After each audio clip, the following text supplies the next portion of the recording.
There have been times when it all felt a bit too big. The forces against you a bit too daunting. And in these moments, you felt like giving up or sitting down for just a bit. I was talking to a dear friend about this feeling, and she advised me to get back to my why. And I immediately thought of the voice of the mother to her child in the Langston Hughes poems, Crystal Stair. It's a voice that reminds me of my own mother. Well, I'll tell you, life for me ain't been no crystal stair. It's had tacks in it and splinters and boards torn up and places with no carpet on the floor, bare. But all the time I've been climbing on and reaching landings and turning corners and sometimes going in the dark where there ain't been no light.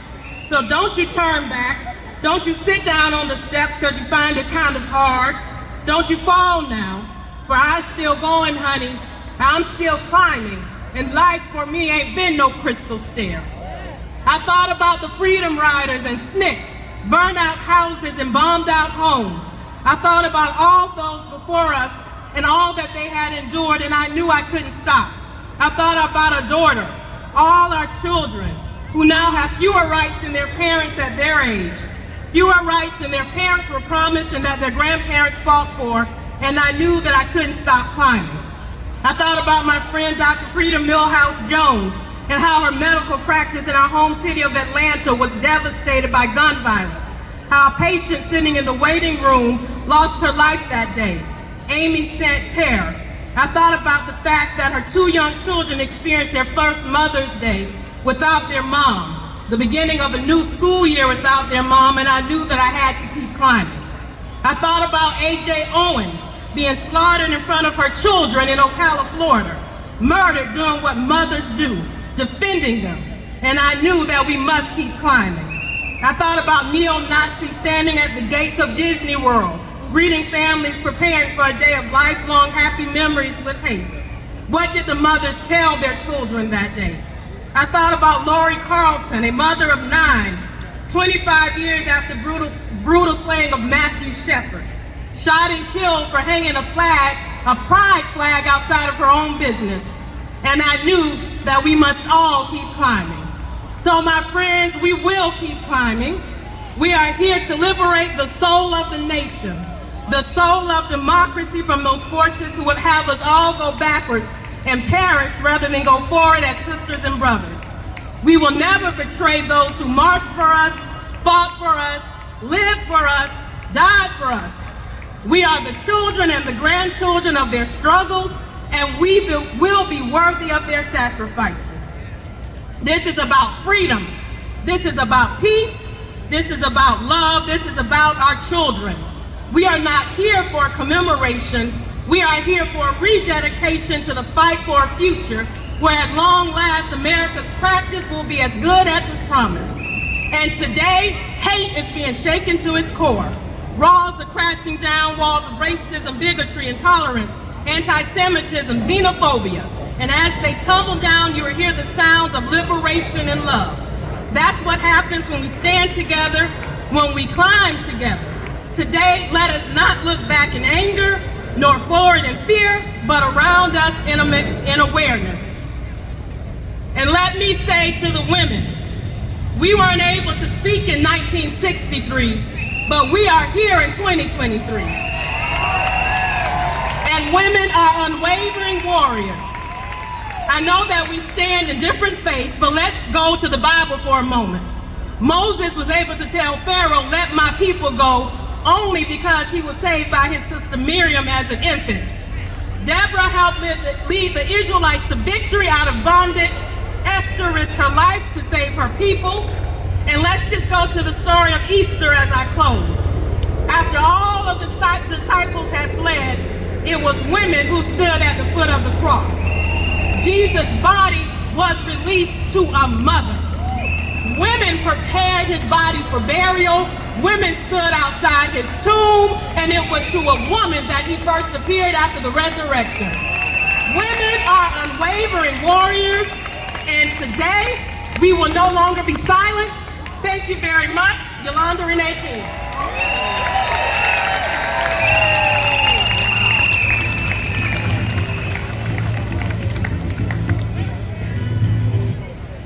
Good afternoon. to go after that. Please give my mom a round of applause.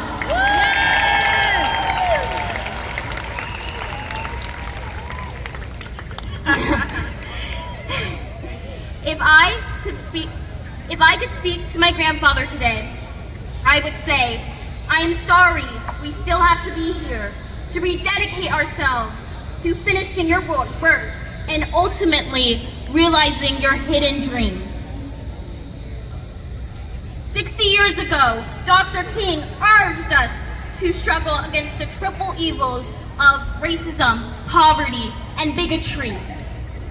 Today, racism is still with us, poverty is still with us, and now gun violence has come to our places of worship, our schools, and our shopping centers. And that's not the only problem that earlier generations didn't expect, but my generation cannot escape. We have been warned about air and water pollution. We have been warned about global warming. And now, all my life, we have worried about environmental justice for communities of color and under-resourced people everywhere.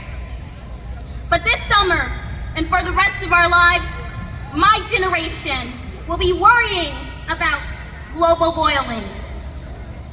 We need to do more than end racism on our planet. We need to do more than end poverty on our planet. We need to save our planet.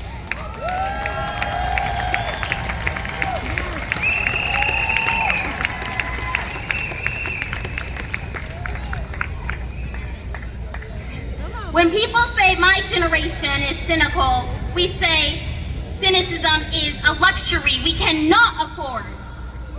If you look like me, you could have fewer voting rights on your 18th birthday than America promised you on the day you were born. Let's think about that for a second. Fewer rights than we were promised. If you're a young woman like me, you could have fewer personal rights. And no matter who you are, you could be less safe from random gun violence and irreversible climate change. That's why I believe that my generation will be defined by action, not apathy. And so the next piece that I will be sharing with you all will be very interactive, and I want you to repeat this chant that some of you may have heard, and I've done this throughout the years, and I've shared it with people, and so I think that we really need this during this really critical moment in our history. So I would encourage everyone to stand up and repeat these words after me. Spread the word! Have you heard? All across the nation. We are going to be a great generation. Now, one thing about making an impact is that you have to be powerful, and I think that we have so much power. So I want you to fight the heat, and we're going to put some more energy into it. Are you all ready? Yes. Spread the word! Have you heard? All across the nation. We are going to be a great generation. Now they say that the third time is the charm. So we have to do it one more time. If we want the world to hear this, if we want future generations to hear this, if we want to really make an impact, I want you to say it in your loudest voice. Spread the word!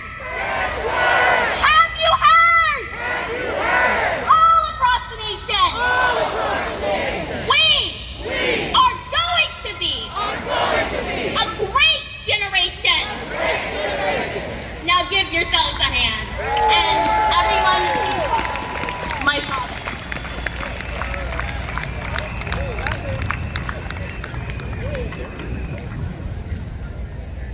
As I stand here this afternoon on this representation of the 60th anniversary, as you know, it is actually Monday.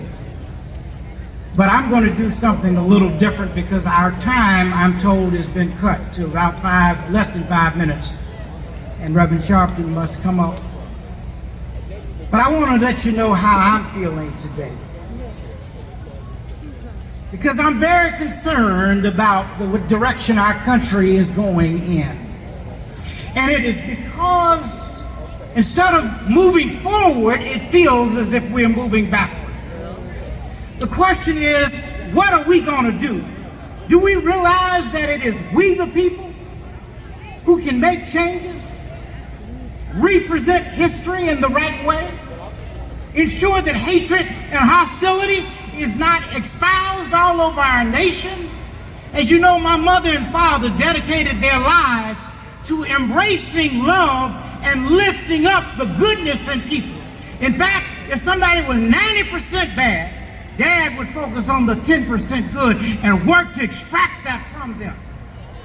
And so Andrea shared a lot, Yolanda shared a lot. I don't have to say that much this time. There will be other times. But we need us all to be engaged. Dad would probably say, now is the time. We must preserve, protect, and expand democracy. We must ensure that voting rights is protected for all people. We must ensure that our women and children are treated fairly. We must end gun violence. And then, maybe one day we will be a great nation. We are not personifying greatness right now. But you know what? Dad and Mom taught us it takes a few good women and men to bring about change. So as I get ready to close, you may ask the question, well, Brother King, we understand what happened with history.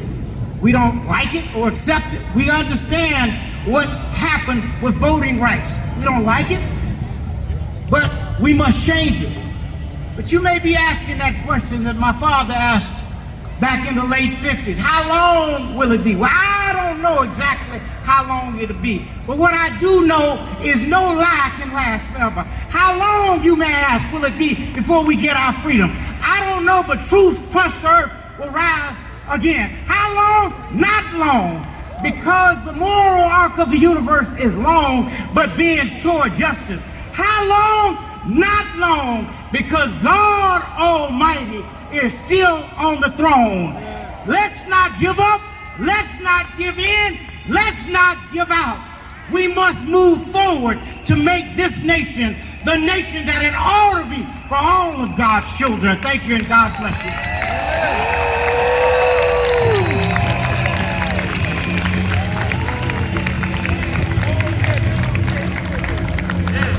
Ladies and gentlemen, please stand to your feet and let's welcome the president and founder of the National Action Network, the Reverend Dr. Al Sharpton.